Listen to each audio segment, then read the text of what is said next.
Bien, chicos, vamos a comenzar ya de una vez con la clase de esto. Con la clase de cortisol, ya, que es lo que continúa, y ya es el último tema que vamos a ver en este primer componente. ¿Ya? Yo sé que para unos es complicado, es un poquito difícil de entender esta parte de la endocrinología, pero vamos a desglosarlo todo bonito, ¿ya? Como se habrán dado cuenta, este PDF tiene 47 páginas, todo lo de glándula suprarrenal. Y esto es que es muy amplio el tema, demasiado amplio. Yo he tratado de resumirlo lo más que he podido. Ya, bueno, entonces nos vamos a nuestra diapositiva. Ya, este creo que sí, esa sí la expliqué, sí la avancé a explicar. Bien, entonces vamos a continuar con lo que es el cortisol. ¿Qué es el cortisol, chicos? Que es lo primero que tal vez me han comentado que van a tener seminario, van a tener evaluaciones de esto. Entonces, es lo primero que ustedes tienen que saber. ¿Qué es el cortisol? ¿Ya? Ya, el cortisol, chicos, es una hormona. Lo primero que tienen que responder es una hormona. Además de ser una hormona, ¿qué naturaleza tiene? ¿Dónde se sintetiza? ¿Ya? Ya, entonces vamos a empezar por ahí. El cortisol va a ser una hormona lipídica, ¿ok? Es una hormona lipídica, tiene naturaleza lipídica, y además de eso va a ser sintetizada ¿dónde? En la corteza suprarrenal. ¿En qué zona? En la zona glomerular, fascicular, reticular, ¿cuál zona? Ya, eso ya lo tienen que manejar. A ver, vamos a ver. Tenemos acá el cuadrito que no quiero que nunca se olviden, ¿ya? Nunca quiero que se olviden de este cuadrito, ¿ok? Zona glomerular, ya saben que es la aldosterona, ¿ya? La zona glomerular es la aldosterona. Luego tenemos a las otras dos zonas, que es la reticular y la fascicular. Ya saben que la reticular es más para andrógenos y la fascicular es más para cortisol, ¿ok? Bien. Entonces, eso es el cortisol, ¿ok? Es una hormona lipídica sintetizada por la corteza suprarrenal, ¿ya? Y las bibliografías dicen que esta también tiene 21 átomos de carbono, ¿no? Para que vean más o menos su estructura.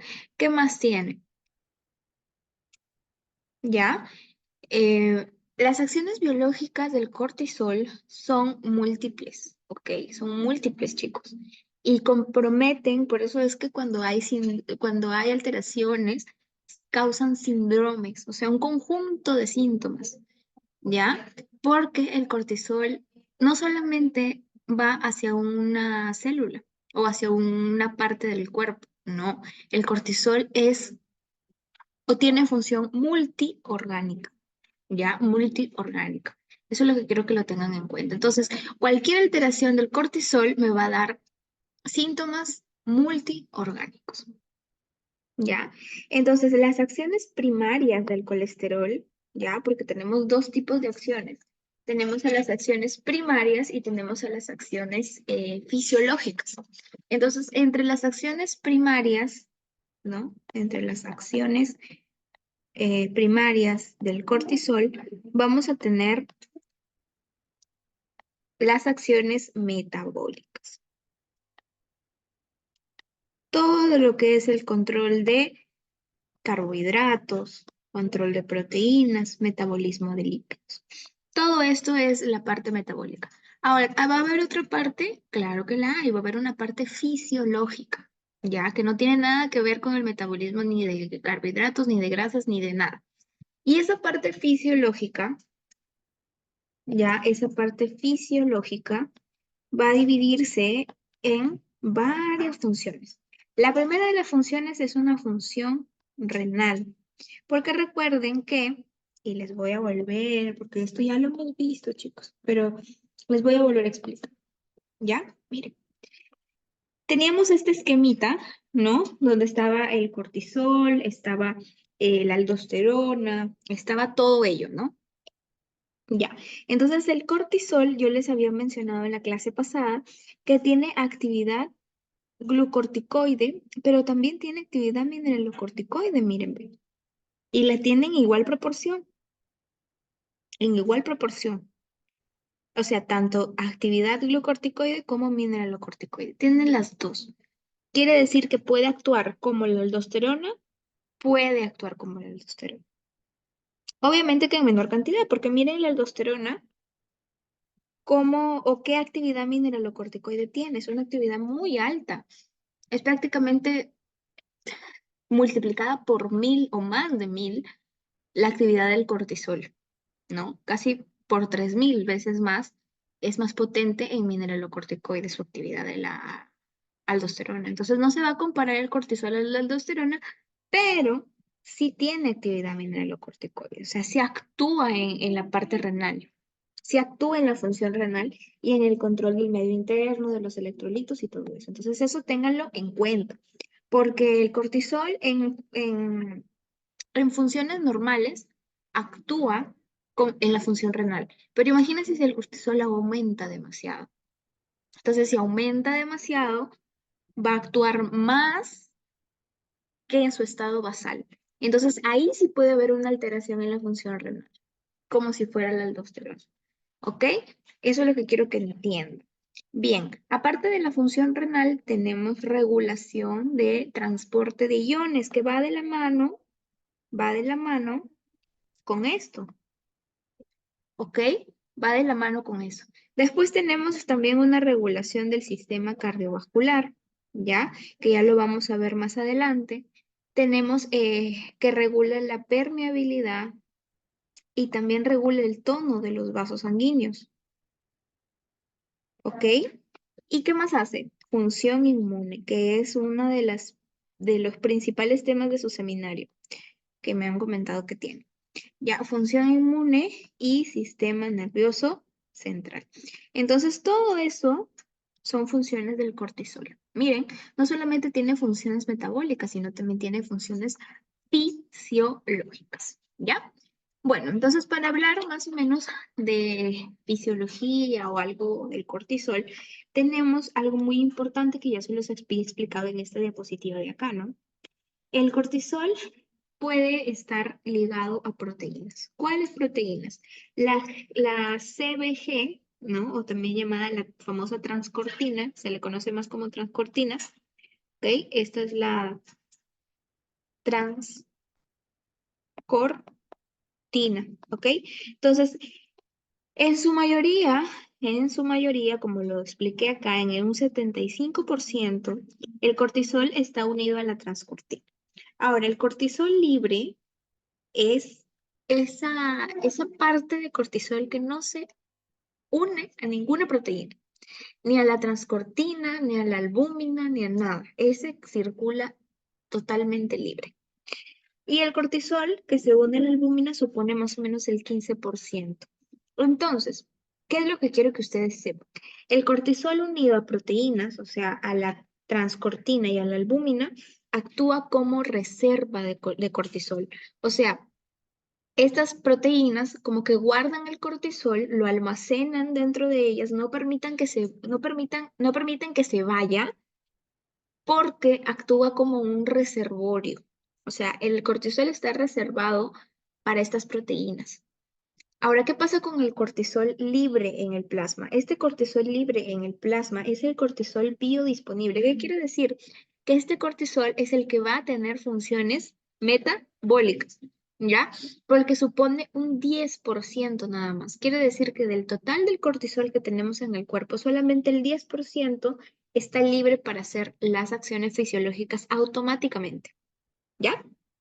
Bien, ahora, ¿qué pasa si la cantidad de cortisol aumenta en el plasma? Aumenta.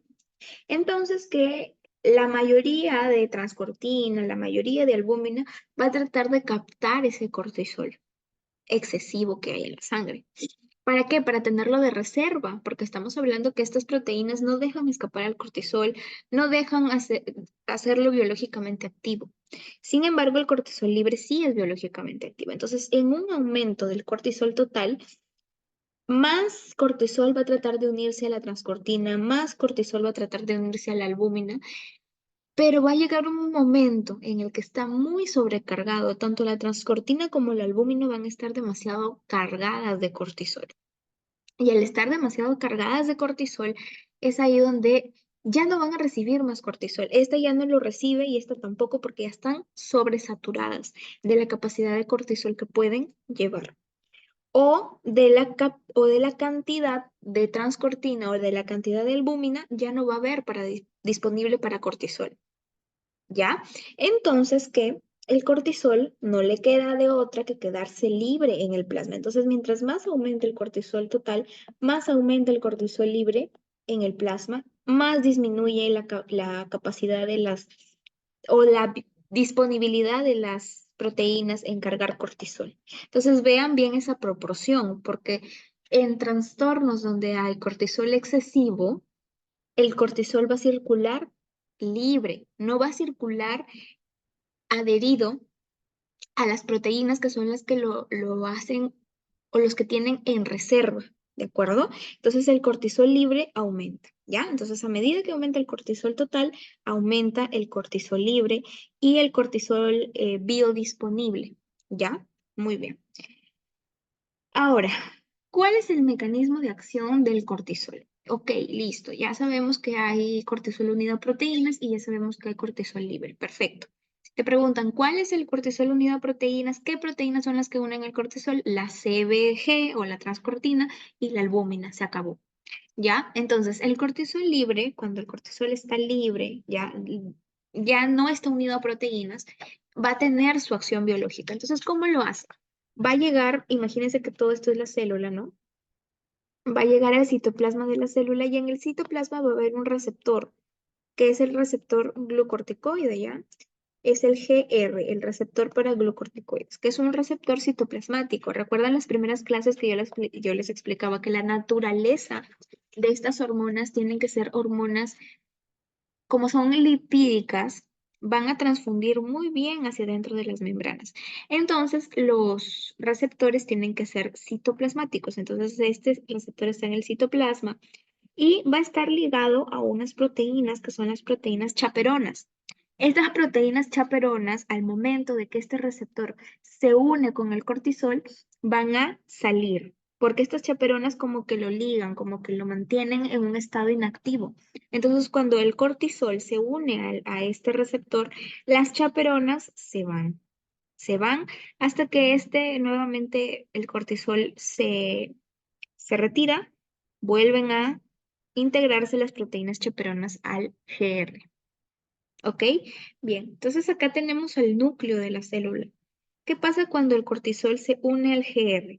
Van a formar un complejo y este complejo se va a translocar al núcleo de la célula. Y en el núcleo de la célula va a tener un efecto muy interesante. Porque cuando nosotros hablamos de que aumenta la transcripción de ARN, hablamos de un efecto de transactivación, ¿ok? Hablamos de la transactivación. Y cuando nosotros tenemos una disminución del ARN, hablamos de transrepresión. Entonces, la literatura nos menciona, ¿no? He estado más o menos leyendo unos nuevos artículos y nos mencionan que las funciones metabólicas del cortisol se llevan a cabo por procesos de transactivación. Quiere decir que estos procesos van a hacer que aumente la síntesis de proteínas y al aumentar la síntesis de proteínas, aumentan las proteínas metabólicas que me van a ayudar a las funciones de mantenimiento de carbohidratos, de regulación de las proteínas y de regulación de los lípidos. Entonces, las funciones metabólicas me hacen procesos de transactivación, me activan genes, mientras que la función inmunológica que tiene el cortisol va a tener un efecto o va a darse gracias a mecanismos de transrepresión. O sea, van a reprimir la síntesis de ciertas hormonas, va a disminuir el ARN mensajero que se va a formar en el núcleo. Entonces va a inhibir las formaciones de citocinas, por ejemplo. ¿Ok? Y eso ya se los voy a explicar más adelante. Entonces acá tenemos, ¿no? Mecanismos de acción del cortisol y el GRF alfa. ¿Qué es el GRF alfa? El GRF alfa y el GR alfa y el GR beta son receptores o son isoformas del receptor. ¿Qué es una isoforma? Es que es parecido, pero en diferente tipo de célula, ¿ya? Entonces el GR alfa es lo mismo que decir el GR, ¿no? Es una isoforma, es una forma parecida, ¿ok? Bien, entonces acá en esta imagen pues te describen, ¿no? GR es ocupado, libera las proteínas chaperonas, luego se dimeriza el GR, ¿no? ¿Qué significa dimerización? Que se van a acoplar dos iguales y me van a formar un complejo, ¿ya? Listo. La transactivación, tenemos a la cisrepresión y la transrepresión, que son estas formas de aquí. ¿Ok? Entonces ya saben que la forma inmunológica o las funciones inmunológicas del cortisol se dan por transrepresión y las metabólicas por transactivación. Muy bien. Ahora, para entender el cortisol, para comprender la importancia del cortisol, tenemos que entender las funciones del cortisol. ¿Ya? Tenemos que entender las funciones. Y las funciones del cortisol, primero vamos a ver las funciones metabólicas. Entonces, tenemos el efecto del cortisol sobre los carbohidratos. Un ratito. Ya. Entonces, sobre los carbohidratos, por si acaso, esto es de Guyton, chicos. Acá he cogido información, Guyton, Harrison, he cogido información de unos artículos. Entonces, vamos viendo, ¿ya? Estimulación de la gluconeogenia. ¿Qué es la gluconeogenia? Es la formación de más glucosa a partir de otros metabolitos. Por ejemplo, ¿qué metabolitos? A partir de aminoácidos, a partir de lípidos, ¿no? A partir de lípidos, a partir de otros compuestos me van a formar glucosa. Entonces, ¿dónde ocurre este proceso? Principalmente en el hígado, ¿ya? Entonces, los efectos directos del cortisol en el hígado prácticamente es un antagonismo de las acciones de la insulina, porque recuerden que la insulina lo que hacía era inhibir la gluconeogenia. ¿Y por qué inhibía la insulina la gluconeogenia? ¿Ya? A ver, les explico. La insulina es una hormona anabólica y ustedes ya han visto en el anabolismo, ¿no? Anabólica. Ustedes ya han visto en el anabolismo que el anabolismo es armar cosas y esto ya lo vamos a ver en la clase de diabetes.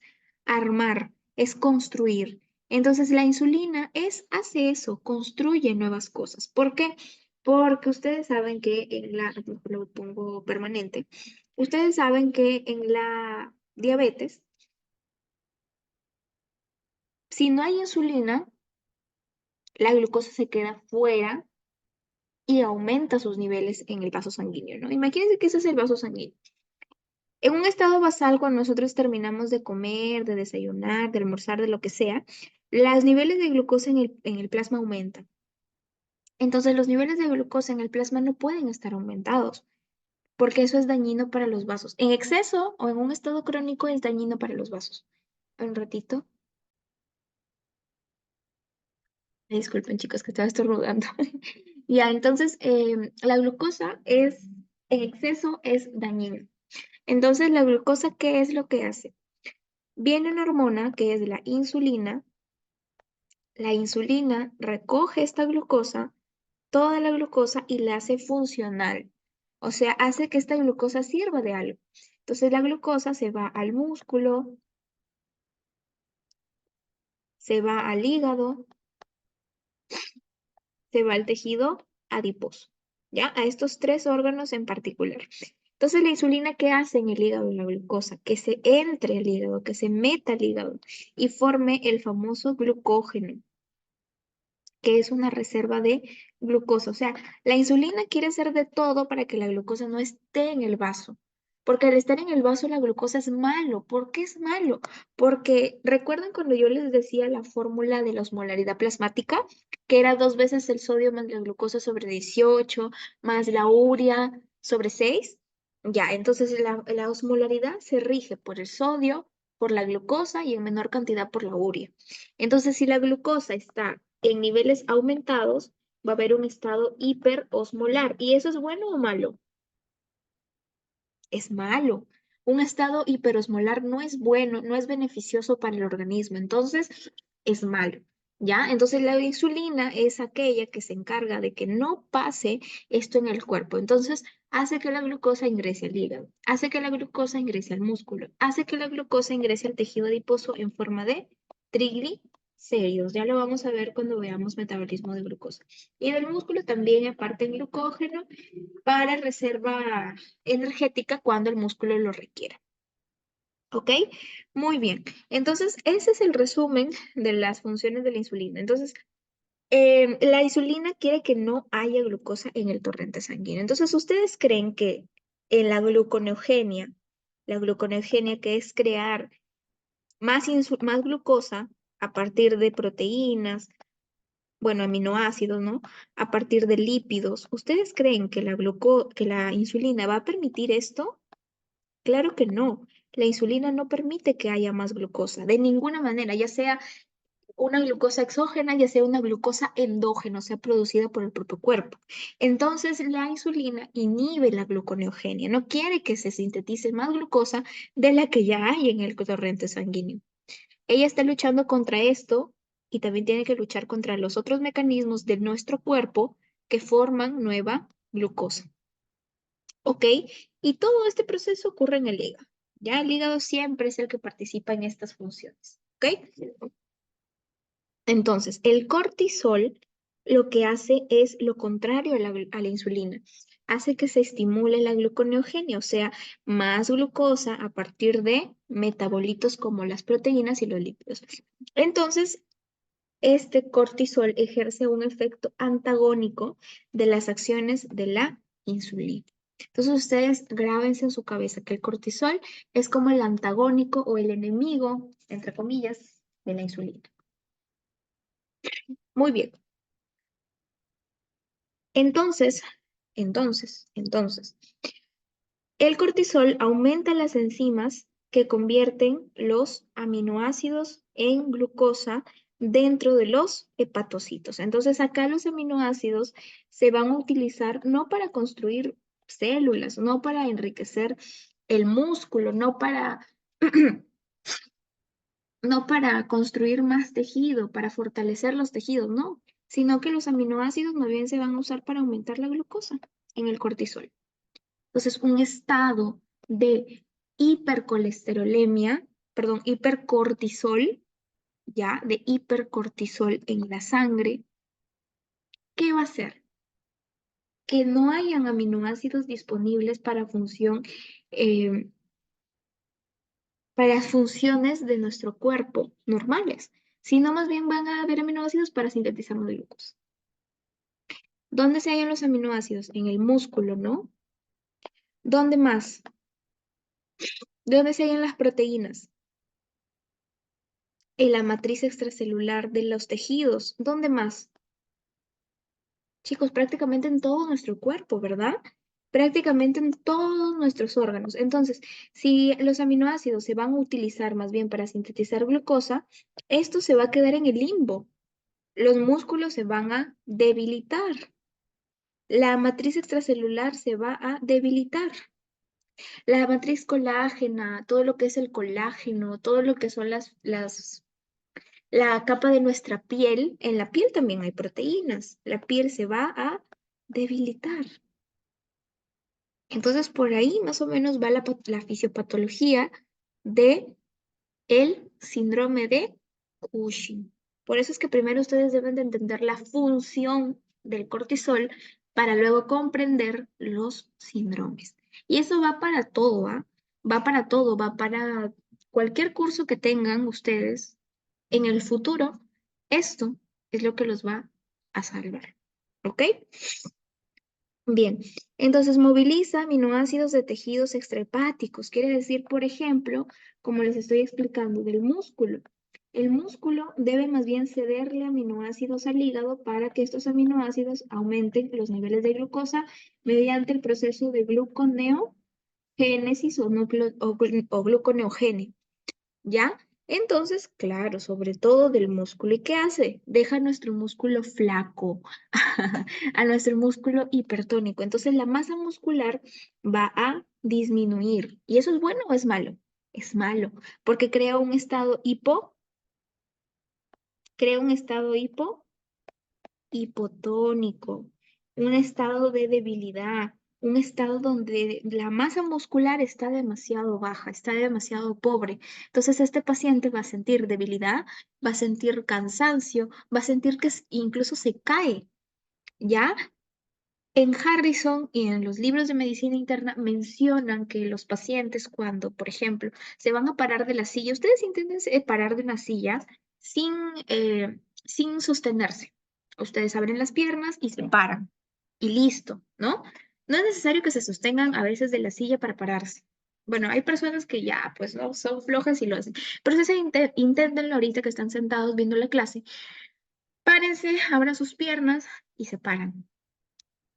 ¿Por qué lo hacen? Porque tienen buen tono muscular. Sus piernas resisten su peso para poder pararlos de la silla sin problemas.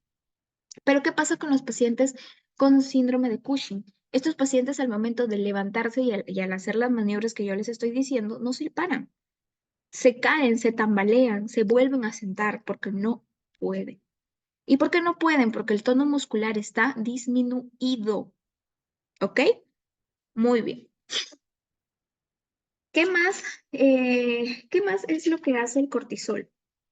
El cortisol antagoniza los efectos de la insulina, ya lo vimos, ¿no? Pero el-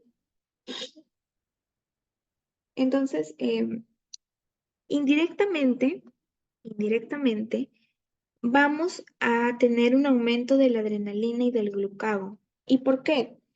Porque el aumento llamativo del depósito de glucógeno en los hepatocitos, que va a acompañar al incremento de la gluconeogenia, o sea, todo este proceso que está pasando aquí, que el glucógeno también en parte se libera del hígado, ¿no? Y va a convertirse en glucosa, potencia los efectos de otras hormonas como la adrenalina y el glucagón. ¿Y con qué fin? ¿Con qué fin? ¿Cuál es el propósito? ¿Cuál es el propósito de este aumento de la adrenalina y del glucagón? El propósito es movilizar la glucosa en los periodos de necesidad, como sucede entre las comidas. Entonces, el propósito del aumento de la adrenalina y el glucagón es de eh, movilizar toda esta glucosa que se está produciendo, ¿no? ¿Para qué? A ver, ¿para qué sería, chicos? En el momento que nosotros estamos em, en un estado de ayuno, ahí es donde necesitamos más glucosa, ¿ok? Entonces, ¿qué pasa con estos procesos? Estos procesos están alterados. Entonces, que el cuerpo no está recibiendo también glucosa necesaria, porque está pasando todo esto, pero en una situación, si es excesiva, lo está haciendo en una situación anormal, ¿no? Porque esto es normal, el cortisol hace esto en nuestro cuerpo. Hace esto en nuestro cuerpo. Entonces, al aumentar el cortisol, aumenta también la adrenalina y aumenta también el glucagón, porque son hormonas glucolíticas. Si ellos dicen, ah, el cortisol está generando más glucosa, hay que ayudarlo. Entonces, ellos vienen, adrenalina y glucagón vienen y hacen sus efectos. ¿Ya? Ahora, disminución de la utilización celular de la glucosa. ¿Qué pasa? La, la reducción de la translocación del GLUT4. ¿Qué es el GLUT4? El GLUT4 es un receptor dependiente de insulina, o sea, en el músculo y en el tejido adiposo va a haber un receptor especial que es el GLUT4. Este GLUT4 se activa solo con insulina. Sin insulina no se activa y va a permitir el paso de la glucosa al músculo, o sea, este GLUT4 me va a permitir que la glucosa ingrese al músculo. ingrese al tejido adiposo. Entonces, este solo se activa con insulina. Si no hay insulina, no se activa. Entonces, el cortisol es bien malo porque lo que hace es que el GLUT4 no se activa, o sea, no se transloque, no se vaya a la membrana y prácticamente no tenga función biológica. O sea, no va a haber GLUT4 en otras palabras. Entonces ahí disminuye la utilización celular de la glucosa y por eso yo les decía, chicos, lean bien para que me digan la respuesta. Por eso es que también aumenta la adrenalina y por eso es que también aumenta el glucagón, porque prácticamente el cuerpo no está recibiendo glucosa, el músculo no está recibiendo glucosa, el tejido adiposo no está recibiendo glucosa. Entonces, porque no está translocado el GLUT4. Entonces, si nunca se transloca el GLUT4, nunca se va a recibir la glucosa. Entonces, el cuerpo interpreta como que no hay glucosa. Vamos a llamar a la adrenalina y vamos a llamar al glucagón porque no estamos recibiendo glucosa necesaria. Pero no es porque no haya glucosa, sino es porque no hay transportador de glucosa. Y eso lo hace el cortisol. Entonces, podemos interpretar una cosa y podemos concluir una cosa. El cortisol te da un estado de hiperglicemia y también te da un estado de resistencia a la insulina. ¿Y por qué de resistencia a la insulina? Porque ya hemos explicado que tiene acciones antagónicas con la insulina. O sea, puede haber insulina, puede tener el paciente insulina, pero no funciona la insulina. O sea, sí funciona, pero viene el cortisol y derrumba su trabajo. Entonces no se puede trabajar así. La insulina dice, no, yo ya no puedo trabajar así. Yo armo, armo, armo, armo, y el cortisol viene y desarma.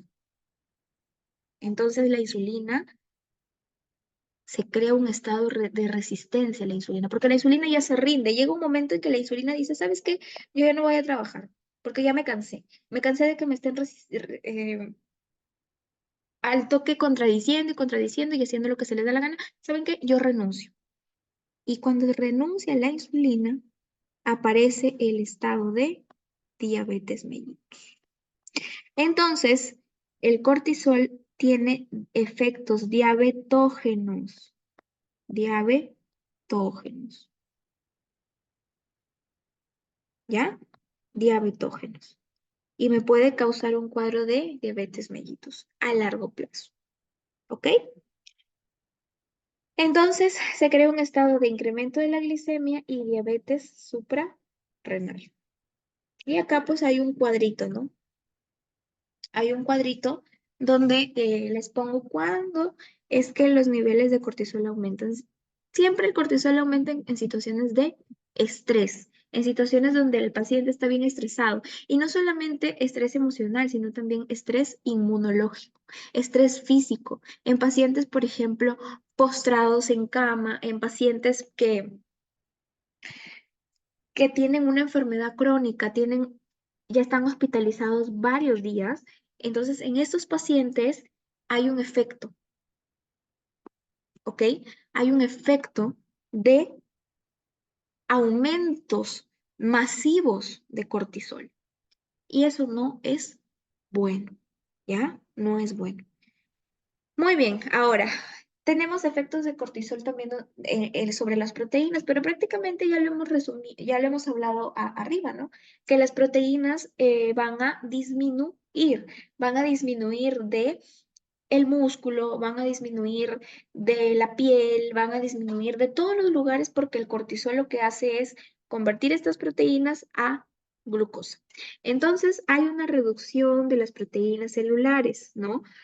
Hay una reducción de las proteínas celulares porque va a haber una reducción de la síntesis, no sé por qué, no sé a quién se le ocurrió que el cortisol tenga que reducir la síntesis de las proteínas y más bien aumentar su catabolismo, pero bueno, así es la naturaleza, así han creado el cortisol y no podemos reprochar nada. Entonces lo que hace es que las proteínas ya no se sinteticen, pero sí se degraden. O sea, es bien cruel, ¿no? Ya. Entonces, menor transporte de aminoácidos a tejidos extrahepáticos. Quiere decir que no va a haber transporte a músculo, no va a haber transporte a músculo, no va a haber transporte a la piel de proteínas, no va a haber transporte a todos los tejidos en realidad extrahepáticos, al endotelio vascular, por ejemplo, ¿no? No va a haber transporte de proteínas a lo que es el páncreas, a lo que es el duodeno, aunque a esos órganos poco les afecta. ¿A quién más le afecta? El músculo y la piel. A ellos sí les afecta porque tienen grandes cantidades de matriz extracelular, grandes cantidades de aminoácidos que prácticamente son todo el tejido. ¿Ok? Muy bien.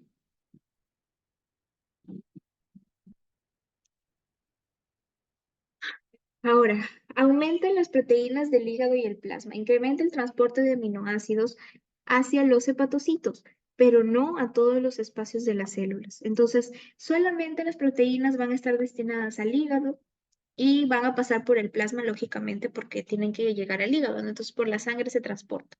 Entonces, las proteínas prácticamente van a ser del hígado. ¿Y para qué? Para producir glucosa. ¿Ok?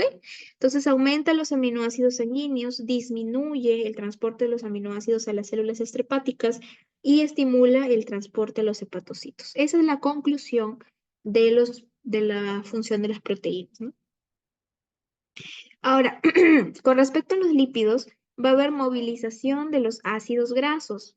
Estos ácidos grasos que están en el tejido adiposo, imagínense que este es el tejido adiposo, ya saben que el tejido adiposo está formado por triglicéridos, ¿no? Está formado por ácidos grasos, ya saben que los ácidos grasos son parte de los triglicéridos.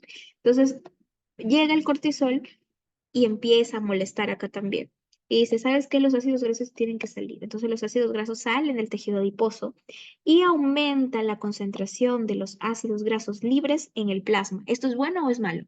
Es malo, porque al aumentar tanto los ácidos grasos libres, puede ser, miren esto, puede ser que estos ácidos grasos libres se adhieran a las arterias, ¿ya? Se adhieran a las arterias y poco a poco empiecen a adherirse más y más y más y más y más y más. Y llega un momento que la sangre ya va a tener un calibre pequeño para pasar.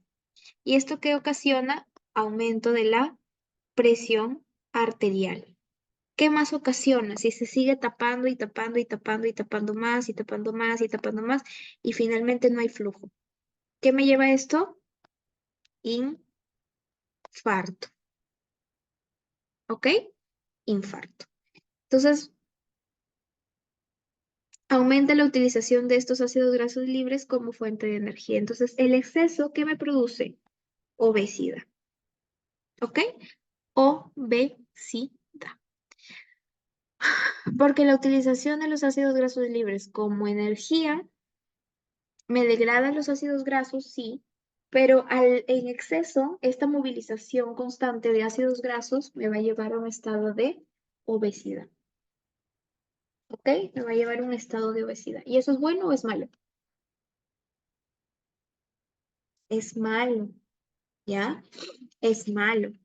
Entonces es malo que un paciente tenga exceso de cortisol, ¿ya? Entonces, pero me van a decir, pero si el exceso de ácidos grasos moviliza los ácidos grasos y los degrada prácticamente, ¿por qué el exceso produce obesidad? Lo que pasa, chicos, es que cuando hay una secreción excesiva de cortisol, se observa en pacientes con aumento crónico del cortisol, se observa una obesidad peculiar. ¿Y cuál es esa obesidad? Obesidad central, ¿ok? Se observa una obesidad central. O sea, a pesar de que los ácidos grasos están saliendo de los tejidos adiposos, están siendo degradados y convertidos a glucosa también, en los pacientes con aumento de cortisol se produce obesidad central. ¿Y qué pasa? La grasa sobrante, toda la grasa que sobra, o sea, de todo esto, lo que queda nomás, ¿qué es lo que va a pasar? Se va a depositar en el tórax y se va a depositar en el abdomen.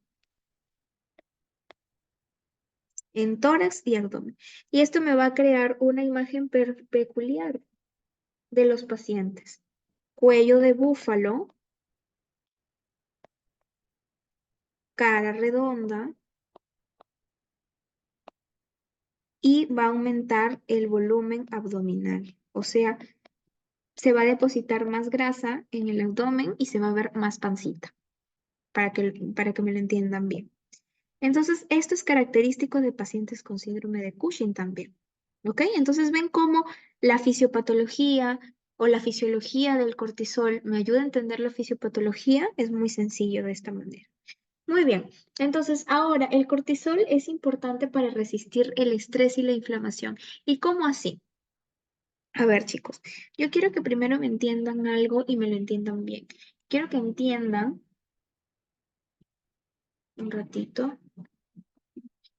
Quiero que entiendan esta parte de aquí que es muy importante. El sistema inmune. Vamos a hablar un poquito del sistema inmune y esto va a ser un poco largo, ¿ok? Bien, el sistema inmune se divide en dos. Se divide en sistema inmune innato y se divide en sistema inmune adaptativo. Entonces, el sistema inmune innato, ¿ya? Ya, el sistema inmune innato es todo este sistema que es la primera línea de defensa. La primera línea de defensa, que ni bien ingresa un microorganismo, ingresa cualquier cosa, es lo primero que te va a defender. ¿Y qué es lo primero que te defiende? Las barreras epiteliales. ¿Ustedes sabían que hay macrófagos en la piel? ¿Ustedes sabían que las barreras epiteliales son las primeras líneas de defensa? La piel no solamente es un órgano protector, así que te protege y ya. O sea, el estrés mecánico o por los traumatismos, no. La piel también es una barrera fisiológica inmune. Tiene células de defensa en la piel, ¿ya? Entonces, las barreras epiteliales, no solamente la piel, sino también el epitelio del tracto respiratorio. Ese también es un epitelio. El epitelio de las mucosas nasales, el epitelio de la tráquea, los macrófagos alveolares que están ahí en el epitelio de los alveolos. Y tenemos mucho más epitelio, tenemos epitelio en todo el tubo digestivo. Entonces, no solamente hablamos de la piel, sino también hablamos de epitelio respiratorio, el epitelio digestivo, de todos los epitelios. El epitelio, por ejemplo, del útero, de la vagina, el epitelio de, em, de todas estas porciones huecas que tenemos, ¿ya? Entonces, las barreras epiteliales, en conclusión, son la primera línea de defensa. ¿Cuál es la segunda? Los fagocitos. Y acá tenemos a los neutrófilos y tenemos a quién más, a los macrófagos, ¿ok?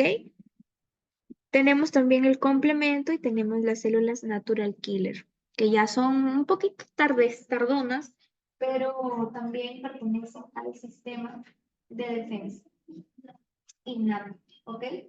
Innato. Ay, se me descarga la... Ya, sí da un poquito más. ¿Ok? Entonces esto, como bien lo dice acá, actúa en un periodo hasta de 12 horas después de la infección.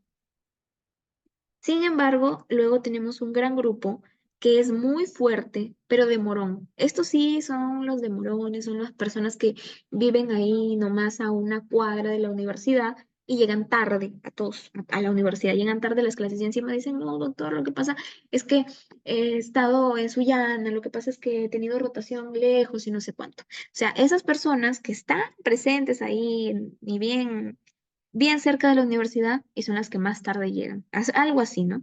Entonces, esta inmunidad adaptativa me abarca dos tipos de inmunidades, la celular y la humoral. La humoral me corresponde a los anticuerpos, ¿ok? Y la inmunidad celular me corresponde a los linfocitos T, a los linfocitos B, ¿ya? Bien, entonces esos dos tipos de inmunidades tenemos. ¿Y cuándo se activan? Después de días. Pueden activarse el primer día, pueden activarse el cuarto día, el séptimo día, pero demora. Y para el séptimo día la bacteria ya hizo y deshizo y nos... destruyó completamente. Entonces, este sistema demora, sí, demora, pero llega. O sea, de llegar, llega. Demora, pero llega. Y es el sistema más efectivo. Ellos hacen lo que pueden, pero ellos no pueden solos, ellos necesitan ayuda. ¿Y quiénes los van a ayudar? Ellos. Ellos los ayudan. Muy bien. Entonces, la inmunidad humoral y la inmunidad mediada por células también lo podemos dividir de esta manera, ¿no? Podemos dividir la inmunidad en inmunidad humoral y en inmunidad mediada por células. Entonces, cuando hablamos de la inmunidad mediada por células, hablamos de que los microorganismos, ay, mi perrito, y también podemos tener microorganismos intracelulares también. ¿Quiénes son los microorganismos intracelulares por excelencia? Los virus, ¿ya? Entonces, ¿cómo hacen para eliminar microorganismos que están dentro de una célula? Ah, ahí tenemos a unas células especializadas en esa labor. Ya lo vamos a ver ahorita. Bien, entonces también tenemos a lo que son los linfocitos. Vamos a tener tres tipos de linfocitos, ¿ya? Así generalmente. No quiero enredarlos muchos con inmuno porque inmuno es bastante amplio. Esto que les estoy explicando yo lo aprendí pues en un ciclo entero, ¿no? Y esto es, no en un ciclo entero, sino lo aprendí en todos los ciclos que se seguían, porque esto lo teníamos que ver siempre, sobre todo en infecto, ¿ya? Bien, entonces, los linfocitos respondedores son los linfocitos B, son los linfocitos T helper. ¿Qué son los T helper? Helper es como que linfocito T ayudante, el que me ayuda, eh, el que siempre está al servicio de, ¿no? Y el citotóxico son los linfocitos ya que son agresivos. Ellos ya dicen, no, ¿sabes qué? Nada de ayudar, nada de cooperar, no, no, no, vamos de frente a la guerra, ¿ya? Entonces, acá están las acciones, ¿no? ¿Qué hacen los linfocitos B? ¿Qué hacen los linfocitos T helper? ¿Y qué hacen los linfocitos T citotóxicos? Ya ahí están todas las funciones. ¿Ok? Entonces, el anticuerpo, ¿qué hacen los anticuerpos? Bloquean las infecciones y eliminan microorganismos extracelulares por opsonización, ¿ya? Y ellos están en el suero.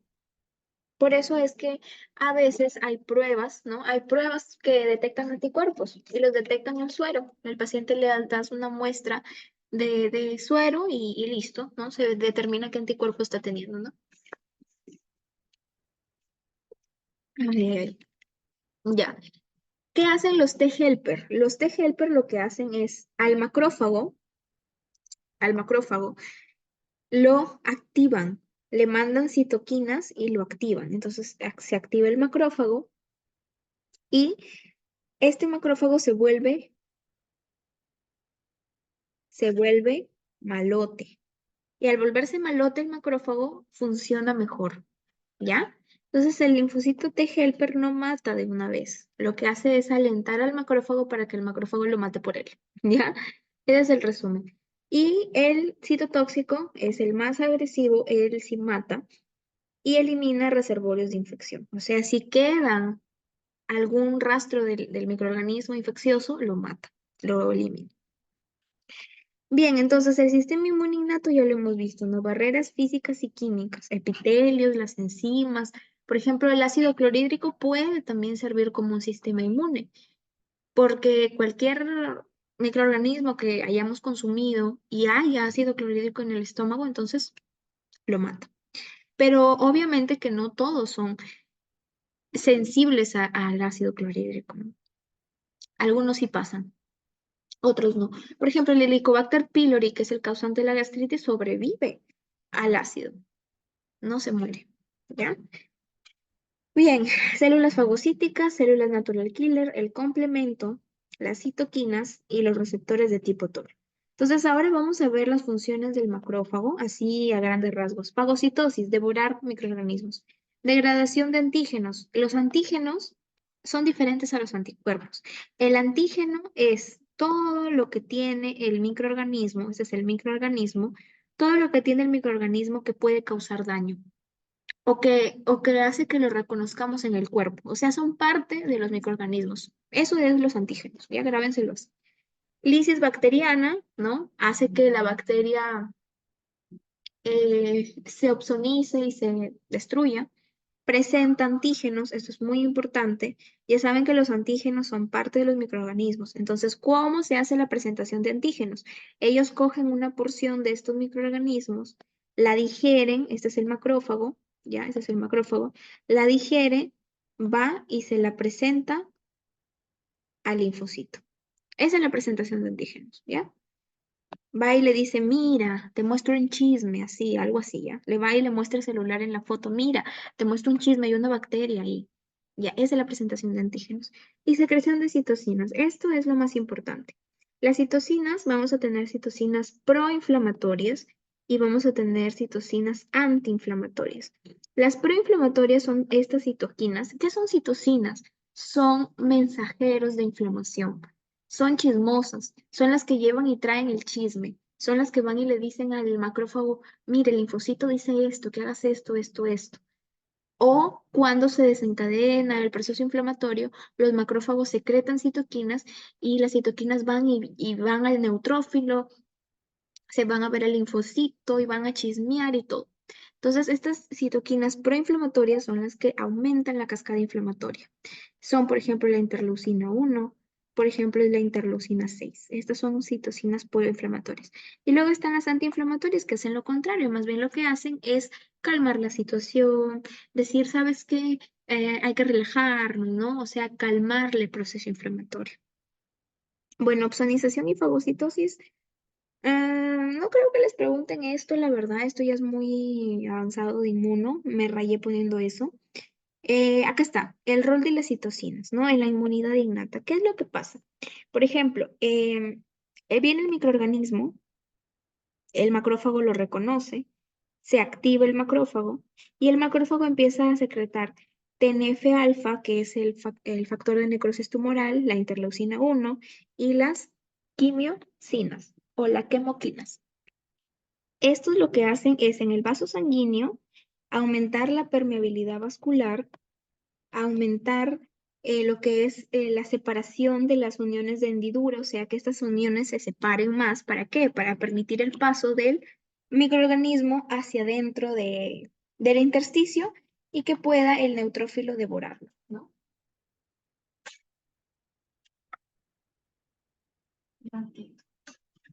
Ya, ya, como les decía, el macrófago lo que hace es aumentar los espacios intercelulares para que estas células que son los neutrófilos que están en el plasma, no están en el intersticio. Entren al intersticio y devoren los microorganismos que están ahí adentro, ¿ya? Entonces las citocinas son chismosas, son las que llevan y traen la información para informarles a los vasos, para informarles a los neutrófilos, para informarles a todo el mundo que hay inflamación. Bueno, y al fin y al cabo ayudan bastante, porque si no fuera por ellas, no hubiera comunicación entre células, y si no hay comunicación entre células, no hay un apoyo de todo el sistema inmunitario. Al final, el sistema inmune es un equipo, ¿ok? No se puede hacer algo sin otro, ¿ya? Es un equipo que trabaja en común y juntos. Si hay una desregulación del sistema inmune, hay problemas, ¿ya? Bien. Eso de la inmunidad adquirida, bueno, ya hemos visto, ¿no? Los linfocitos T, S, todo eso.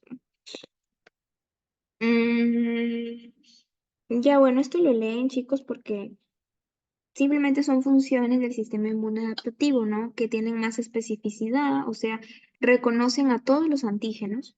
Prácticamente no hay antígeno que se les escape, porque a veces las bacterias son bandidas, cambian los antígenos. Y el sistema innato no tiene esa capacidad de reconocimiento, no es tan maduro. Por ejemplo, a veces no los adultos dicen, no, yo reconozco el peligro, yo sé más que tú. Eso lo han dicho sus papás, ¿no? Y lo mismo pasa acá.